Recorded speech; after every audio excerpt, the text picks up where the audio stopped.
मनुष्य के अपने ही पाप उसको मारते हैं, ऐसा ही।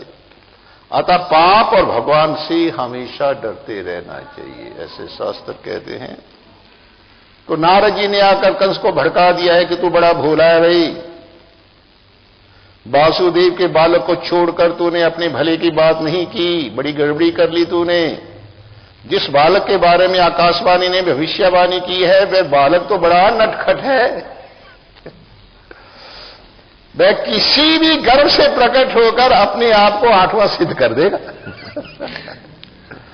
उसके लिए कुछ मुश्किल नहीं है। अब हिरण्यकश्यप ने वरदान ले लिया था ब्रह्मा से और कहता है ब्रह्मा मूर्ख है, इस बुढ़े की बुद्धि खराब हो चुकी है कि कैसा मुझे वरदान दिया, दुनिया की कोई ताकत मुझे मार नहीं सकती। और वरदान ले लिया था कि ना मैं दिन में मरूं, ना रात में मरूं, ना अंदर मरूं, ना बाहर मरूं, ना ऊपर मरूं, ना नीचे मरूं, ना अस्त्र से मरूं, ना शस्त्र से मरूं। ब्रह्मा की सृष्टि के जितने भी जीव हैं, चाहे देव हैं, चाहे गंधर्व हैं, पशु पक्षी मनुष्य, सब से बिल्कुल किसी से मैं मरूं ही ना। ब्रह्मा ने दे दिया वरदान।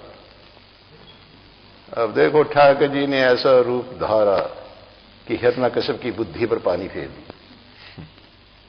चल छुट्टी कर। खंबे से प्रकट होकर जब उसकी गोदी में डाला, उसको एक एक बात पूछिए, बोल अंदर है बात? कहता जी ना अंदर हूं ना बाहर।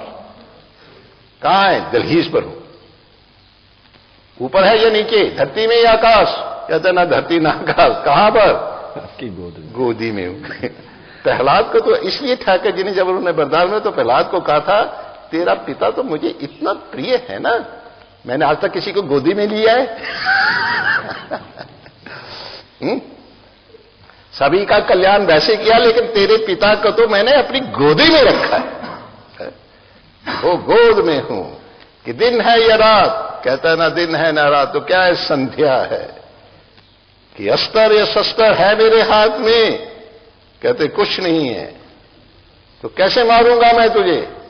तो हिरण्यकश्यप कहते हैं ये बड़े बड़े आपके दांत हैं, दांत नहीं है नाखून है ना, इनसे मुझे बड़ा डर लग रहा है। तो देखो जो जितने पूछा कि अब वरदान से बाहर कोई बात तो नहीं हो रही है, तो हिरण्यकश्यप ने कहा कुछ नहीं हो रहा। ईश्वर के लिए कुछ भी असंभव नहीं है, बस कहने का मतलब है। जो जीव नहीं कर सकता वो हमारे ठाकुर जी कर सकते। जो तुझसे न सुलझे तेरे उलझे हुए धंधे, खुदा के इंसाफ पे सब छोड़ दे बंदे, वही तेरी मुश्किलें आसान करेगा। जो तू नहीं कर पाया वो भगवान करेगा। लेकिन आश्रय पूरा सच्चा हृदय से होना चाहिए, फिर ये घटना घट जाती है।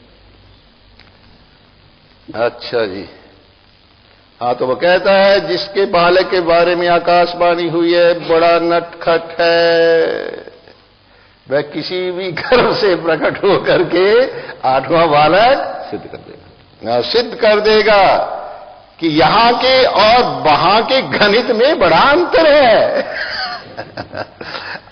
यहां के और उधर के गणित में बड़ा अंतर है। यहां के 365 दिन है और वहां का एक दिन है। हाँ, वहां के 365 साल हैं और इधर का एक साल है। और वहां का 1 मिनट होता है और यहां मृत्यु लोक की 43,20,000 वर्ष खत्म हो जाते हैं। लो जी कैसा गणित। कल नहीं बतला रहे थे कि ब्रह्मा के दरबार में एक घड़ी लगी हुई है उसकी सभा में, तो वहां पर सेकंड की सुई तो है ही नहीं, वहां तो मिनट की सुई लगी, मिनट और घंटों की सुई।